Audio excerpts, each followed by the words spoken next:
All right, so I have an unboxing of something that I've wanted to get for some time. Not necessarily this specific make and model, but something similar to this. And there's some reasons why I wanted to get something like this. So as you can see, it's a Taurus. I have not unboxed this.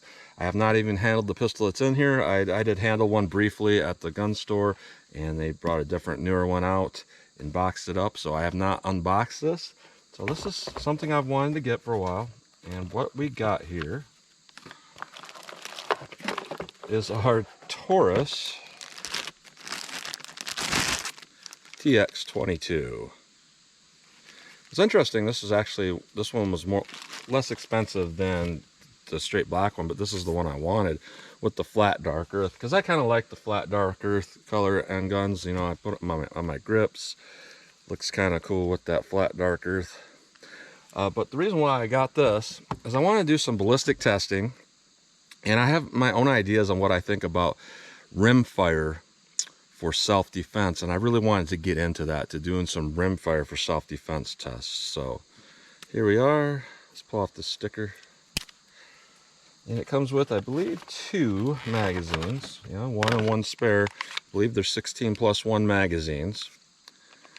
So that capacity is the reason why I wanted to get something like this. Because I often say, you know, 22 isn't necessarily that good for self-defense, but if you're going to do something like 22 LR for self-defense, you're definitely going to want something with high capacity. So I'm going to do a lot of tests with 22 mag versus 22 LR. Now 22 mag, this is one of those things here. 22 mag is basically a revolver cartridge. I mean, it was designed for a rifle, but it's basically a revolver cartridge. So it fires really good in a revolver. And you know, when you get a 22 mag pistol, they're kind of like a Kunan 357 1911 or a Desert Eagle, where the grip is really big to accept that. So it's really not a normal size carry gun when you're talking 22 mag and semi-auto. So I always think 22 mag in a revolver is great. And the other thing to that is, you know, 6 shots, or some of them are 7 shot. That's fine, because 22 mag with the ballistic testing I've done will penetrate deep enough to hit vitals and do well. Anytime I've tested 22 LR, it's questionable if you're going to go deep enough to hit vitals to be a very good defensive option. So that and that alone is why I would never say that 22 LR should be in a revolver if you're going to use it for self-defense. You know, a lot of people will say, well, it's rimfire ammo, so it's not reliable, therefore if you get a dud, you just pull the trigger again. However, if you can get pretty reliable ammo in 22, if you just test a lot of ammo and find what's reliable, the bigger downside in my mind is not, you know, you get a dud on ammo. It's that each round isn't going to be very effective. So what that's going to lead to is, it's going to lead to, if you're using a 22, to have to take a whole bunch of shots center mass. Then they're not going to be working probably. So then you're going to have to raise up to a target that's about 3 times smaller than center mass and try to hit that in the heat of the moment. And to be able to do that with 6 rounds, kind of questionable. So if you're going to use 22 LR for self-defense, I'm going to say you're going to want to use higher capacity. Now, reason why I got this, it fits my hand well, it's full size, you get enough barrel travel, you get a very good potential out of that cartridge. Also, it's a 4.1 inch barrel. It's almost exactly the same size barrel overall travel as this 3-inch revolver, because the chamber's included in this. So we're almost at identical overall size. So when we're going to compare some 22 LR to some 22 mag, I feel like this is the purest way to do it. A 22 mag revolver, 3-inch, it's concealable. A 4.1 inch semi-auto, it's concealable. So I just thought I would share why I wanted to get something like this. And I don't know if they make holsters for it. I brought a couple holsters out here just to see what happened if I stuck them in it. Wow, this is Safari Land for my 5-inch M&P, and even though it's too long, it fits it perfect. I have a Glock 30 holster, and I've used this for pretty much every 4-inch semi-auto I've owned, and it's fit them all well. And wow, it fits this perfect as well. Pretty much just gotta push it down a little bit further, and the snap, yeah, that's perfect. Glock 30 holster. Huh. I don't have to buy a holster. Very good retention on that one as well. So let me put some first shots to this thing. Now, what I did buy, I bought some other ammo for ballistic testing, but just to kind of break this thing in, I bought some Super X 40 grain power point, which I believe are hollow points. 18 bucks a box for 222 rounds. And the other, your basic Winchester, which is actually a pretty good hollow point design. Like if you look at Federal's bulk ammo hollow point, it's really tiny. This is actually big enough it could potentially expand. So that's something to think about there. So our magazines, let's try to load, see what happens. Looks like there's tabs, but they're kind of weird tabs. It looks like for me, pulling the tab down is like, if you try to just push it in, you could do it, but for me it feels like pulling the tab just a little bit to load it seems to be a little bit easier. Yeah, my right hand loading the ammo. So let me load up these mags. These are 16 round mags. They are polymer, and we'll put some on target from 7 yards to see what my initial accuracy is with these. All right, I'm 7 yards from the target, and by the way, this is a DeSantis thumb brake. I think it's called thumb brake scabbard. It's leather. It's for a Glock 30. It seems to fit that really well. So it's kind of an interesting surprise that that fit that so well. So first shot, I marked out 7 yards here. So I'm going to fire from 7 yards. See how this thing does for me.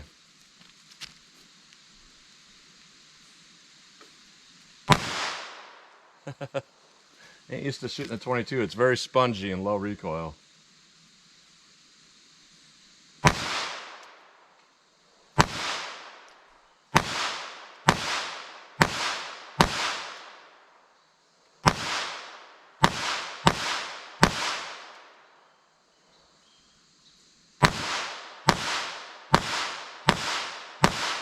Nice.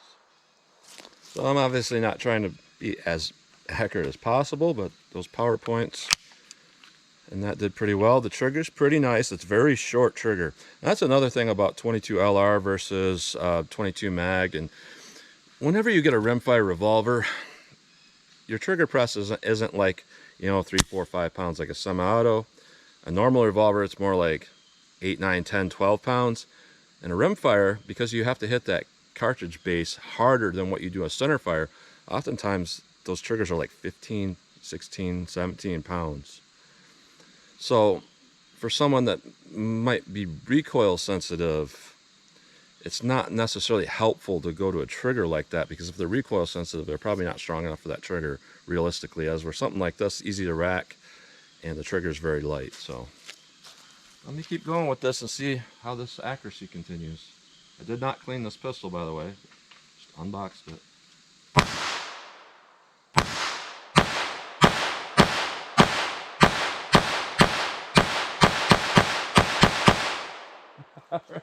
All right, that's combat effective. So I could see where somebody might think a 22 is a pretty good choice for self-defense.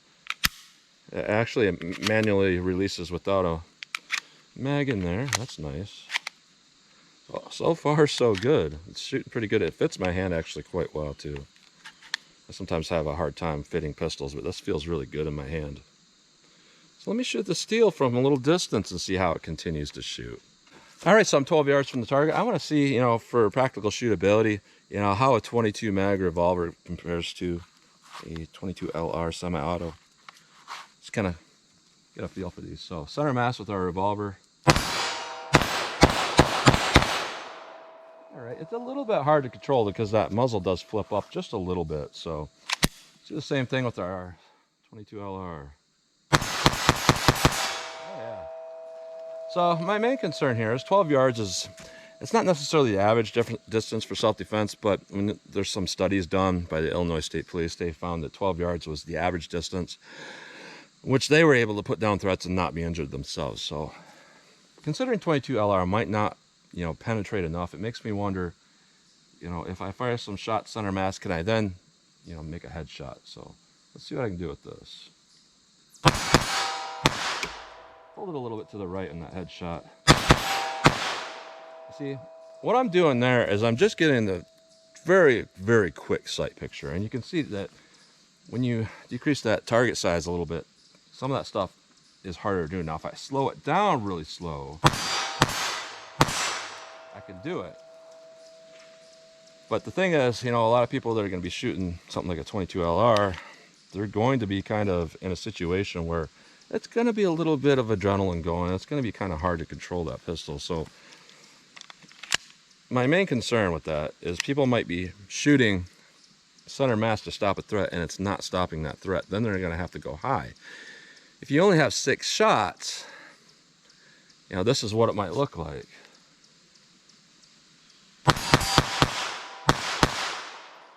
Okay. I should have 10 or 11 left. But if you're talking, and I'm not even really aiming very well. I'm just putting that pistol kind of in that direction. Because a lot of people that are going to be using a 22 are probably not super well trained. So what if I fire a couple shots that are not working, and then I have extra capacity to go high? Yeah, so we're going to have a higher probability of making a shot that is going to count. So, in my opinion, when you're talking a 22 LR for self-defense, I would go no lower than 12, 13 rounds. That's just me. So, when people are carrying those little like Beretta Bobcats, I actually traded my Beretta Bobcat in because it was a Jam-O-Matic and I wasn't shooting it much. Something like that, you got like 7 rounds, semi-auto, maybe 8, I think it was. But something like this, where you're going to be a little bit more accurate with, and you got that full 17 capacity if you topped it off +1, that could be enough difference to make a difference, to make all the difference. So that's my point on that. So let me shoot this a little bit more at some distance, see what kind of accuracy it can hold for me at a little more distance. All right, so I'm just going to fire some shots from various distances just to kind of see how this thing shoots for me. So here's 25 yards. Aim center mass, see where a couple of these hit. All right, for me it's a little bit low right. One more. Try to go for a headshot. All right, so it's not bad, but this is just 1 ammo and it's not a clean gun yet. So let me back up a little more. All right, 50 yards from the target. I don't know how effective this would be at 50 yards, but I wouldn't want these slung at me from 50 yards myself. So let's see what they'll do.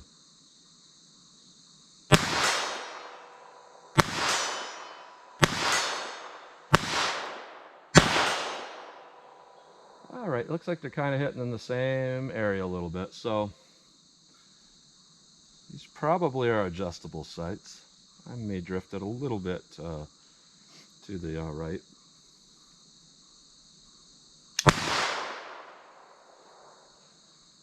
That shot sounded interesting. I don't think the pistol had any issues. It just sounded weird, like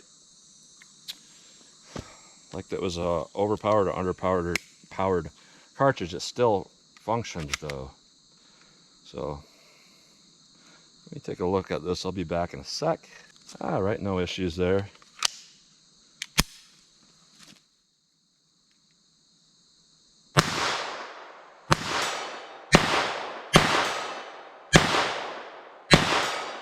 All right, just kind of popping them off.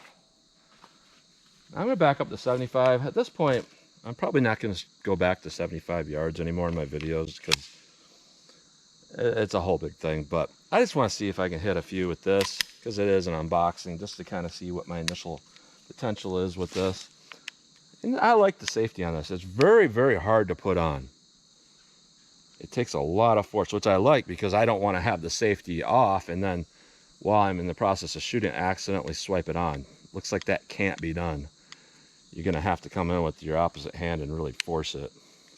I'll bring it off. Yeah, it does well. Yeah, it comes off really easy. But then you can't accidentally swipe it back on. That's a really good safety in my opinion. So let me back it up and we'll wrap up this video after I see how it shoots at 75 yards. All right, 75 yards. At 50 I was starting to miss because really I was just kind of popping them off. With 22 they shoot so easy, you just kind of get carried away. So let me see what I can do here. 75 yards. See if I make any hits.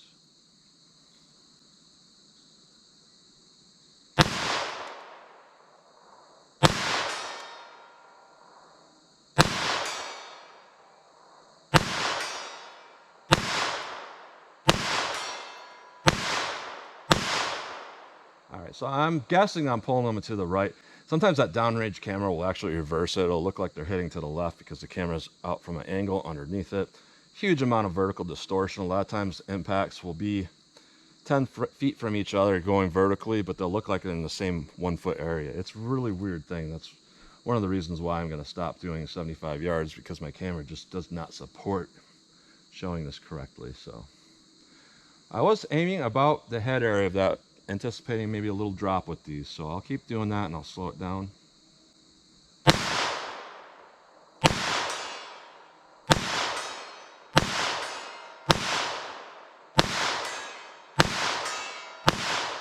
All right, so I don't know how many rounds I put through this, but with that Winchester PowerPoint, I believe it is, 100% reliable. You can't beat that, especially with the 22.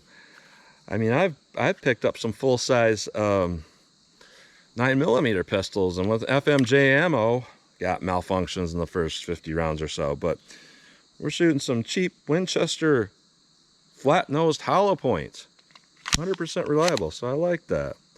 So this is a really nice looking pistol. I mean, I've bashed on Taurus, and yeah, Taurus has some issues, especially with the revolver, but this is, I might say it's better. It looks better made than a Glock, to be honest with you. The finish is very nice. The feel is very nice. The ergonomics is very nice.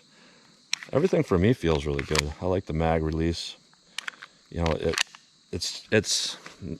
doesn't stick out far. And that's one thing I hate about like Glocks, because you'll just be like doing something and your thumb will just go in the general area, and there you go, your mag falls out.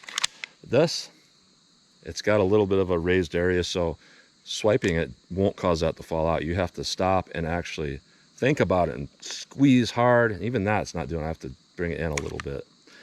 So for me, the controls on it, the safety and the mag release are absolutely perfect. And being so reliable, this might change my mind on 22 LR for self-defense, because under this initial testing, you know, something like this where you can be very accurate consistently that makes or breaks it. Because you can't rely on terminal ballistics with 22 LR most of the time. If you got enough shots, maybe. So that's what you get today. Thanks for bearing with that, all that shooting there. But you know, it seems like a really good firearm from what I can tell. So that's what you get today. So as always, comment, share, and like, and thanks for watching.